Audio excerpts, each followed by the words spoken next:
This is the sermon for the second Sunday after Pentecost, Sunday, June 7th, 2026. And the texts being preached on are Genesis 12, 1 to 9, and Romans chapter 4, verses 13 to 25. Our story from Genesis today begins the adventures of Abram, better known as Abraham, as he will eventually be called. Abram and his wife Sarai are actually introduced just before today's story from Genesis, at the end of the 11th chapter, where the narrator makes a point of mentioning that Sarai was barren. She had no child. That should give you a sense of God's audacity when God utters the following promise and command to Abram. Go from your country and your kindred and your father's house to the land that I will show you. I will make of you a great nation, and I will bless you, and make your name great, so that you will be a blessing. I will bless those who bless you, and the one who curses you I will curse. And in you all the families of the earth shall be blessed. It is daring of Abram to go as God commands him, when you consider that God does not back up the promise with any sort of confirming miracle, as God does in the story of Moses and the burning bush. God just says, "Go," and Abram and his household go. It is even more daring of Abram to trust God when God says that, "I will make of you a great nation," when you remember that we already know that Sarai is barren and has no child. God will later promise an heir to Abram, but at this point there is not even the promise of a child. Instead, God just says that God will make a great nation of Abram, without doing or saying anything to back that promise up. It is little wonder that the Apostle Paul, in his letter to the Romans, will praise Abram's or Abraham's faith.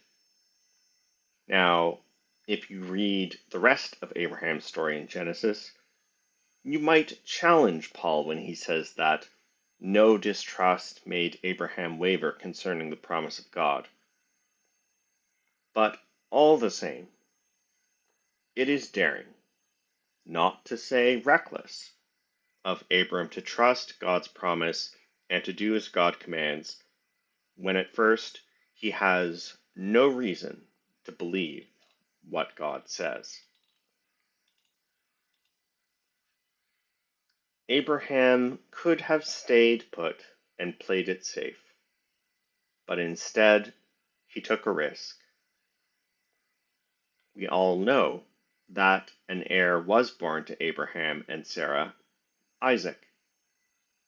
Nevertheless, God promised to make of Abraham a great nation without first promising him an heir. Yet Abraham, or Abram as he was then called, did as God commanded anyway. Indeed, if you think about it, Abraham was being extraordinarily daring, because he trusted God's promises even though he would not live to see them come to fruition. Abraham would not live to see his descendants become a great nation, nor would he live to see them possess the land which God promised him. Yet he trusted God anyway. God called Abraham and Sarah to move forward into an uncertain future. God called them to abandon a sure thing in favor of a bold move. Now, maybe it was easier for Abraham, because God appeared to have been speaking directly to him, however that looked like. Even so, I can't help but think that Abraham bet on God, even though it must have seemed like a sure loss. Talk about faith. It is worth noting that God was taking a risk too. God's promise to Abraham and his descendants, a blessing for all peoples, would not have come to fruition had Abraham played it safe and stayed home. It depended on Abraham being willing to take the risk of trusting God. It is worth asking whether God is calling us to move forward into an uncertain future. Perhaps if we are only willing to take some risks instead of playing it safe, God will bless others through us. Now, this might be particularly challenging for us because it seems to me the Anglican Church, whether it has meant to do so or not, has taught its adherents to be risk averse. At least in Canada, Anglicans have a tendency to play it safe, to stick to the tried and true, for better or for worse. Abraham's faith or trust in God, and God's faith or trust in Abraham, is even more remarkable when you consider that God had chosen Abraham to be the one through whom God would reconcile God's self with humankind.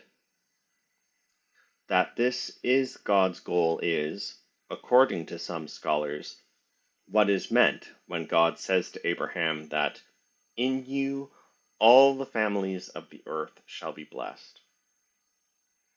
You may remember last week's story from Genesis, the first story of creation. Nowadays, we would not want to say that we are meant to take from that story that God literally created the world in 7 days. But we would want to say that what we are meant to take from that story is that God made humankind in God's own image. However, the early chapters of Genesis tell the story of humankind's progressive loss of their capacity to bear God's image. The third chapter tells of the disobedience of the first man and woman, later to be named Adam and Eve, and of their expulsion from the Garden of Eden. The fourth chapter recounts the first murder. By just the sixth chapter, God decides to destroy by means of a great flood not only all humankind, but also all flesh, because every inclination of the thoughts of their hearts was only evil continually. God begins anew with Noah and his family, as we all know from the story of Noah's Ark. But already by the 11th chapter of Genesis, just before the introduction of Abram and Sarai, we see that humankind is still prone to rebellion.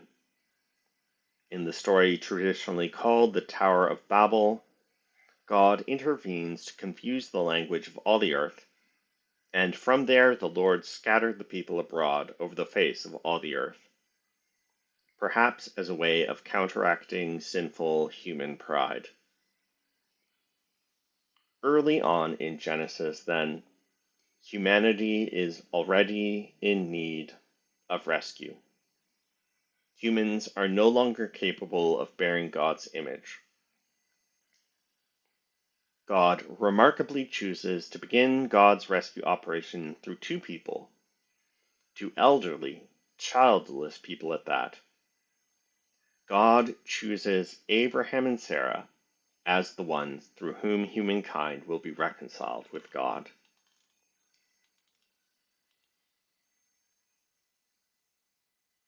As Christians, we profess by faith that God's restoration of humankind as God's image bearers happened through the death and resurrection of Jesus, who, as a Jew, is a descendant of Abraham.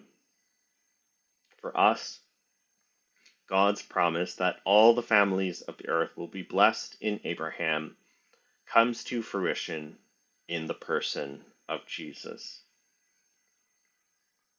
Indeed, the descendants of Abraham, whether by blood or by spirit, have been a blessing to the world.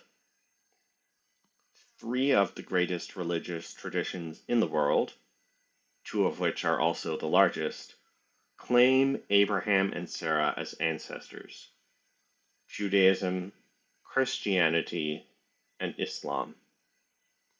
It must be admitted that all three have checkered histories, to put it mildly, but through the years those who follow each of these faiths have found a sense of peace, security, and purpose that comes from knowing that they are descended from Abraham, whom God declared would both be blessed and a blessing to others. All that is to say is that because we are descended from Abraham in the Spirit, we can claim the blessing that God promised Abraham for ourselves. In other words, we are blessed. Not only that, but we can be a blessing to others. As descendants of Abraham, through us, even us, all the families of the earth are blessed. You and I can be a blessing to others. In fact, you and I already are a blessing to others. If we feel as though we have not fully lived into this blessing, perhaps it is because we have not dared to take the risk that Abraham and Sarah dared to take. The risk of trusting God's promise while obeying God's command to move forward into an uncertain future. And even if we dare to take such a risk, we have more assurance of God's presence with us than Abraham did. Remember our story from Matthew's Gospel last week. In his appearance to the disciples on the mountain in Galilee, Jesus promises them, "Remember, I am with you always, to the end of the age." We can be assured that whatever happens, whatever risks we dare to take, Jesus will be with us. Whatever happens, always remember that, as descendants of Abraham by faith, you are blessed, and you are a blessing to others.